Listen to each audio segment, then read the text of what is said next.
Okay, we're back, and our special guest is Gary Kenzer. He's the National Executive Director of Honest Reporting. Well, now there's a good title, and we want to talk to him about that, and in particular, is Israel being treated honestly in the media? Gary, nice to have you. Happy Thanksgiving. Hey, it's great to be with everybody, and happy Thanksgiving to everybody out there listening and watching.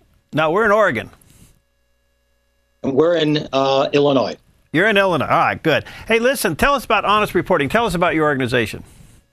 Sure. So we were founded in 2000 as a result of what has become very popular, which was a picture that was taken at the end of September 2000, where a young man was bloody and there was a military person standing over him.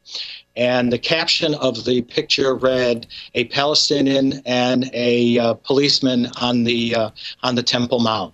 And the assumption was that the policeman, which turned out to be a soldier, had hurt the kid, which turned out not to be a Palestinian, but in fact a Jewish kid from actually the Chicago area.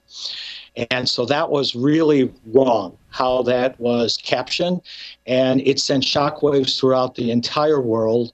And a bunch of British students in London actually formed what is today a worldwide movement called honestreporting.com to straighten out how the media sees Israel. Rather than seeing Israel as guilty until proven innocent, we want to see Israel as innocent until proven guilty. Okay. Again, honestreporting.com. All right. Well, let's talk about the media's treatment of Israel. It's been said that they just don't report on them. So in that itself, is that a bias? Yeah, you know, what the problem is that Israel became known as the superpower many, many years ago. So all of a sudden, it no longer became the underdog. And, you know, the world likes to cheer for an underdog. But the truth is that there's serious problems when you don't look for what is right versus wrong. You only look at the surface level. And unfortunately, too many people look at the media sight unseen. They take what the media says and believe it to be the absolute truth. And we know that that is not true. So our job is to engage the media and to engage people all over the world to understand how to better read news articles and read what it says and read what it doesn't say also. And many times what it doesn't say is louder than what it does say. So, you know, the whole idea is if you really go back to the media and you see all the articles of recent, you will see that Israel is treated more often than not as guilty until proven innocent. And that's a really wrong thing. You should be treated no different than any country in the world, which is innocent until proven guilty. You know, there are great examples where they show, you know, a young boy. The BBC showed actually a couple of months ago, a young boy was murdered by Israel in Gaza. Okay. Then 3 days later, the article appears that the murdered boy appears home and alive. So what's wrong with that caption? Wow. Okay. The damage is done. Right. Right. And if you print a retraction to it, how many people pick up the differences between the retraction and the original infraction? So in your mind, it's done. I'll give another great example. Do we remember at the beginning of the Intifada what was the most graphic visual that you saw? Do you remember what that was at the beginning in 2000? You remember about the father shielding his son? Oh, that's right. Right. Yeah, see, everybody remembers that. It's the Al-Dura case. Right. So that was a case that was so popular and continues to be popular today because it's a visual. And you know what they say about visuals? What do they say about pictures? Yeah, it's worth 1,000 words. 1,000 words. Yeah. 1,000 words. It says more than any article will say. So everybody assumed that this young boy was actually murdered by Israel. Only later was it revealed that it could not have possibly been based upon where the soldiers were positioned. There was no way that it could have been Israel. And we're not even sure that the young boy is dead. Which is, you know, I'm not calling into question if he's dead or not. I'm calling is why assume that Israel was the guilty one?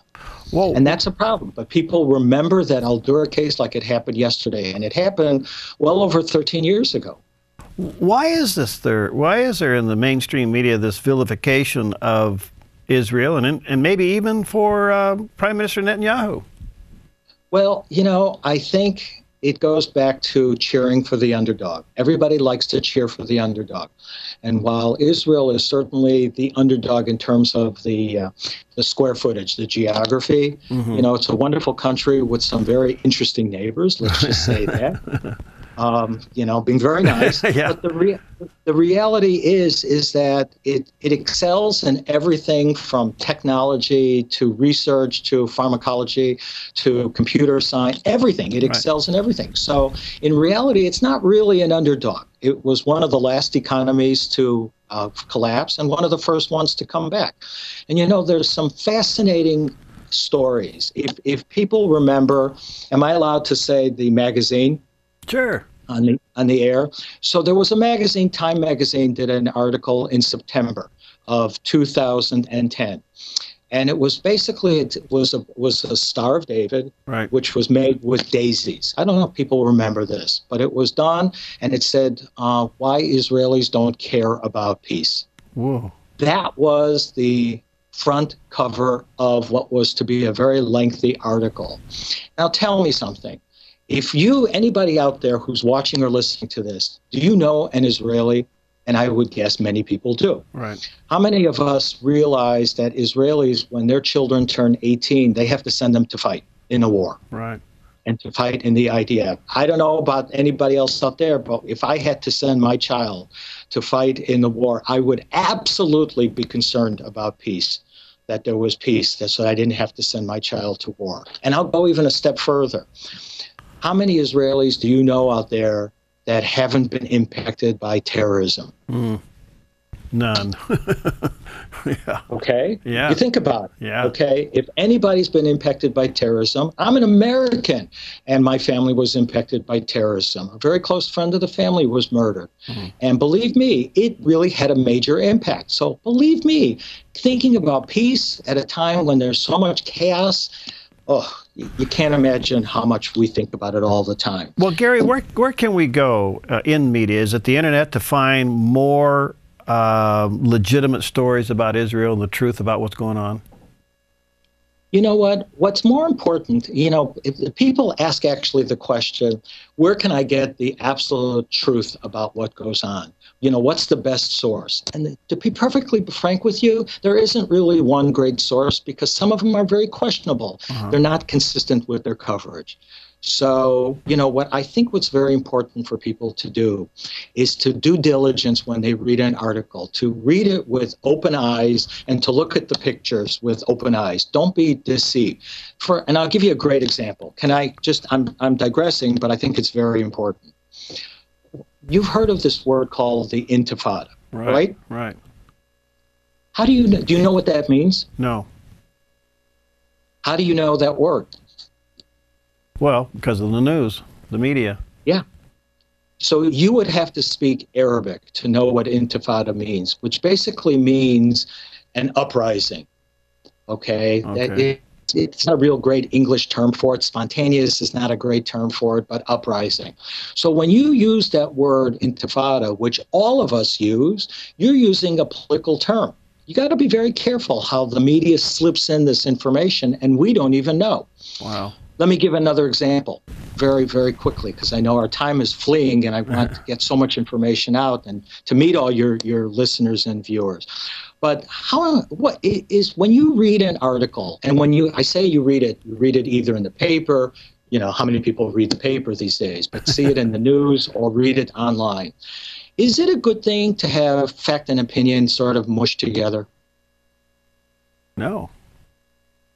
So if it's not a good thing, and most people would agree, and I'm not talking about an op-ed article. That's different. That's where opinions belong. But let's say a factual article. How would you know then if opinion is going in and fact is going out the door? How would you know when that's happening? Well, you don't. You just don't. Well, I'm going to give you some tips. How about if you see some trigger words that might trigger you to think, for example, how about perhaps the word, or alleged, or could be, maybe, it is reported. Some of those catchphrases, if people start looking and being more aware of those phrases, they're going to be far more aware that they're Their opinions are being, their minds are being persuaded by opinions. Well said. And, you know, it's going to happen. There's no question. But we want people to be knowledgeable about the fact that fact is going out the door and opinion is coming in. Wow. So it's very important. And this is what our job is to educate people in mass how easy it is to be manipulated. One more example, if I may. Yeah, I got a minute. Oh, when you look at pictures in the paper and you see pictures of children or toys, what does that do to you when you see that, especially children who are bloody or killed? Well, it just emotionally engages you. Of course. Okay, so be careful. When you see that, it's not like there are other people that weren't killed or are bloody, but children are particular pawns in the media war. So we want people to be aware of that you're being sucked in to a very powerful force. And be careful. And this is what the job of honest reporting is. And we're looking forward to being with your TV and radio station as time goes on. Well, let's keep the friendship warm and going. It's called honestreporting.com. You may want to check it out and see what Gary and his organization is doing there, honestreporting.com. Thank you, Gary. I've learned much. Let's have you back soon, okay? Sounds like a plan. Good deal. Thanks. Have a great day. All right. We'll see you next time on Focus Today.